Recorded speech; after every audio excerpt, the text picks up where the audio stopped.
built in 1848 by Black Canadians who were living in this area, but it was also built by freedom seekers who started coming over to Canada on the Underground Railroad. Right? The Underground Railroad basically starts around 1834. It was happening before then, people were coming over, but 1834 is when slavery is abolished in Canada. So we had about 4,000 enslaved people in Canada up until that point. Many, much fewer than the States, but we still had thousands of enslaved people here. The Slavery Abolition Act in 1834 prevents any more enslaved people from being brought into Canada. It does not free existing enslaved people in Canada for some reason, I don't know why, but it makes their children and future generations free.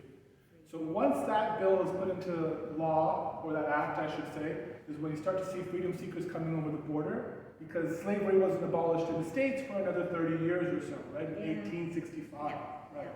So those 30 years, wasn't that the North and the South were fighting? Absolutely. So at this time as well, the Civil War is happening in the States, right? Which is where Mr. Taylor was fighting in the Civil War, right? The South wanted to keep slavery going, and the North, or the free states, wanted slavery to end. So Michigan, which was right across the border, would have been a free state, right? So that would have been a state that was helping people get to freedom in Canada. So this church was what we call a station of the railroad, which means it was like a landmark. It was a known building to freedom seekers. They knew they could come here, be with their community, be safe. They would worship here, of course. But this was also a place where they might come and receive food or clothing or other supplies. Because many folks who came here off the railroad would either, they would settle in this area around the church. The Black population of Amherstburg at the time kind of grew up around this church and the Amherstburg First Baptist Church, which is over on George Street, just a few blocks away. Now, when folks came to this church, like I said, they could settle in Amherstburg, but a lot of folks actually came through here, stayed for a little while, and then chose to go further east or north into Ontario. Now, why you might choose to do that as a Black person at the time is because living in a border city wasn't always the safest thing to do. At that time, was it not Northern Canada, Southern Canada? It was Upper and Lower Canada, yes. Yeah, absolutely, before Canada was a country. So this wasn't Ontario? At that time, it would have been Ontario, the 1850s? Yeah. Yes, it would have been Ontario, yeah. Most of the enslaved people who came on the Underground Railroad ended up settling in Ontario. Some went into the Maritime provinces and further west as well, but Ontario is where most of the freedom seekers came. But they didn't cross over in Sault Ste. Marie. I'm from Sault Ste. Marie. And we had very, very few people of color. It depends on the crossing. I mean, this was a popular crossing only because we are at a really narrow part along the river, right? So they only would cross where it would be the least dangerous to cross, right? It's only about a kilometer to get across the river here at this point, and so we think 30 to 40 freedom seekers were coming across here daily just because it was a convenient location. Now they would try and swim across, although most of them would not know how to swim, so it would be a very, very big risk. But traveling along the Underground Railroad was a risk anyway, so this would be a risk they'd have to take. Now back then in the 1800s, I think the water would have been shallower at some points because so many large boats hadn't come through at that point. So it might be easier to swim, but you also have islands in between here in the States, so they could stop as well if they needed a break. We also know they walked across the water when it froze in the winter because the water does freeze solidly enough. But then you have the danger of a lot of these folks are coming from southern states where they're not used to these cold temperatures. So if they're traveling in the winter, that's a risk as well, right? Now, like I mentioned, this church was built in 1848. 2 years after it was built in 1850, there's a law introduced in the United States called the Fugitive Slave Act. And this is a law that allows slave catchers to kidnap enslaved people who are escaping and bring them back into slavery. But also, they were allowed to kidnap free Black people who were born free and never enslaved, and they could bring them into slavery as well. Now, this is happening mostly in the States because it's a way of slave owners trying to retain their property as they saw it.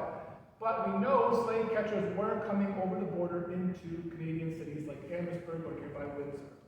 So that is why a lot of black people chose to settle further east or north away from the border because they thought it would be safer for them.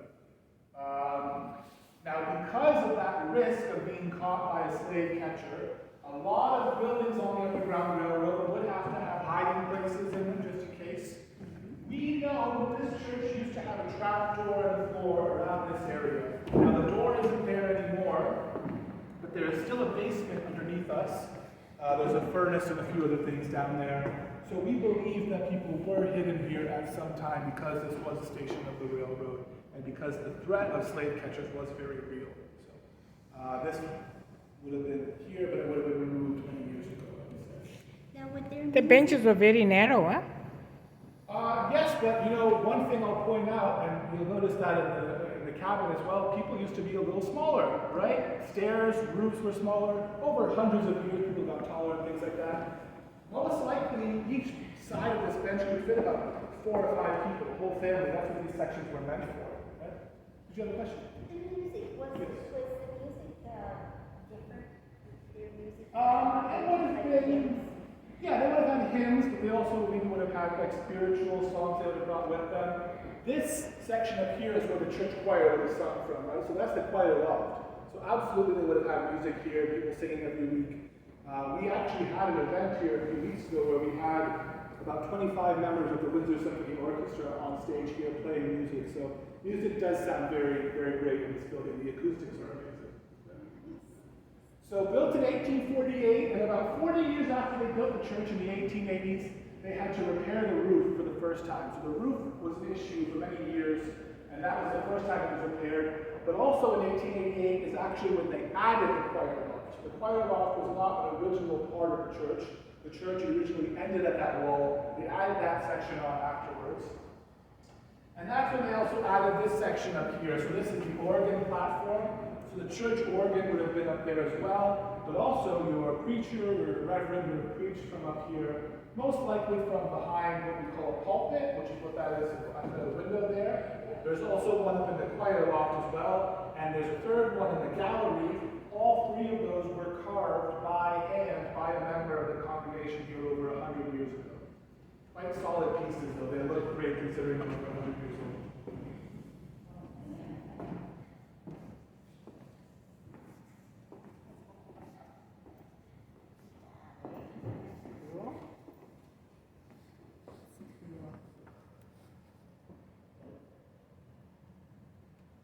Now that stood the test of time. Absolutely, absolutely.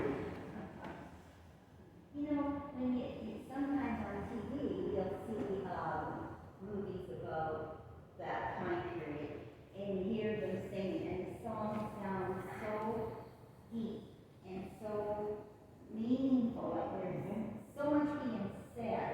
It's not that I can imagine being in the church and just, it would just fill you.